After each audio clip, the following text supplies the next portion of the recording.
আমার অধিকার আকিকা করা। قال رسول الله صلى الله عليه وسلم إن اليهود تعك عن الغلام ولا تعك عن الجارية فعكوا عن الغلام شاتين وعن الجارية شاتان। রাসূলুল্লাহ সাল্লাল্লাহু আলাইহি সাল্লাম বলেন, ইহুদিরা ছেলের আকিকা করত, মেয়ের আকিকা করত না। ও আমার উম্মত, তোমরা ছেলের পক্ষ থেকে দুটি ছাগল আকিকা করবা, মেয়ের পক্ষ থেকে একটি ছাগল আকিকা করবা। মাসালা হলো, ছেলের পক্ষ থেকে দুটি আকিকা করার যদি সামর্থ্য না থাকে তাহলে একটি পশু দিয়ে আকিকা করলেও সুন্নাহ আদায় হয়ে যাবে ইনশাআল্লাহ। এ হলো 5 নাম্বার আকিকা করা। হাদিসের কিতাব নাসাই 4220 নম্বর হাদিস। قال رسول الله صلى الله عليه وسلم كل غلام رهين بعقيقته تذبح عنه يوم سابعه ويحلق رأسه। রাসূলুল্লাহ সাল্লাল্লাহু আলাইহি সাল্লাম বলেন, প্রত্যেক নবজাতক তার আকিকার সাথে আবদ্ধ।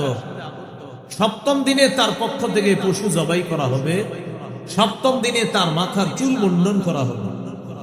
মাথার চুল মুন্ডন করার পর কি করণীয়? একটা টিস্যুর মধ্যে রেখে দিবেন, অথবা আপনি যেভাবে পারেন 7ম দিনের ওই চুলগুলা সংরক্ষণ করে স্বর্ণকারের দোকানে যাবেন। স্বর্ণকারকে গিয়ে বলবেন, এক পাল্লায় 7ম দিনের ওই নবজাতকের চুল রাখতে, আরেক পাল্লায় রূপা রাখতে। চুল পরিমাণ রূপা আল্লাহ রাস্তায় সদকা করে দিবেন, অথবা ওই রূপা পরিমাণ টাকা আল্লাহ রাস্তায় সদকা করে দিবেন। বেশি হবে না, 1500-2000 টাকা রূপা হতে পারে। আমি বাড়িই বলছি 1500, আরো কম হবে। এই কাজটা করা, মুহাদ্দিসিনে কেরাম এই কাজের ব্যাখ্যায় লিখেছেন, এটার দ্বারা আল্লাহ তাআলা শিশুকে অনেক রোগ বিমারি থেকে হেফাজত করেন।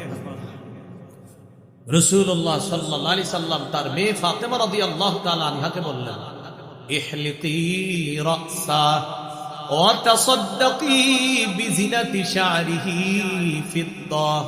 ফাতেমা, তুমি হাসানের মাথার চুলগুলো মুন্ডন করো আর তার চুল পরিমাণ রূপা সদকা করে দাও। আলী রাদিয়াল্লাহু তাআলা আনহু বলেন, ফাওয়াজাতুহু ফাকানা ওয়াজনুহু দিরহামান আও বা'দা দিরহাম। আমি হাসানের মাথার চুল ওজন করলাম, তার চুলের পরিমাণ হলো 1 দিরহাম রূপা, অথবা 1 দিরহামের কাছাকাছি রূপা। আমি এই পরিমাণ রূপা আল্লাহ রাস্তায় সদকা করে দিলাম। তাহলে 5 নাম্বার আকিকা করা। আকিকার গোশত সবাই খেতে পারবে।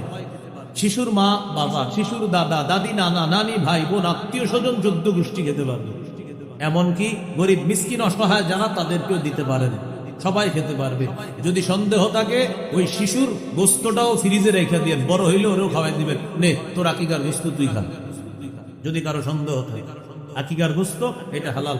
হালালকে হারাম মনে করা কুফর, হারামকে হালাল মনে করা কুফর। হালালকে হালালি মনে করা এটা শরীয়ত, হারামকে হারাম মনে করা এটা শরীয়ত। হালালকে হারাম মনে করার সুযোগ নাই, হারামকে হালাল মনে করার সুযোগ নাই। সাবধান, আল্লাহ আমাদেরকে আকীদা সাফ স্বচ্ছ রাখার তৌফিক দান করেন।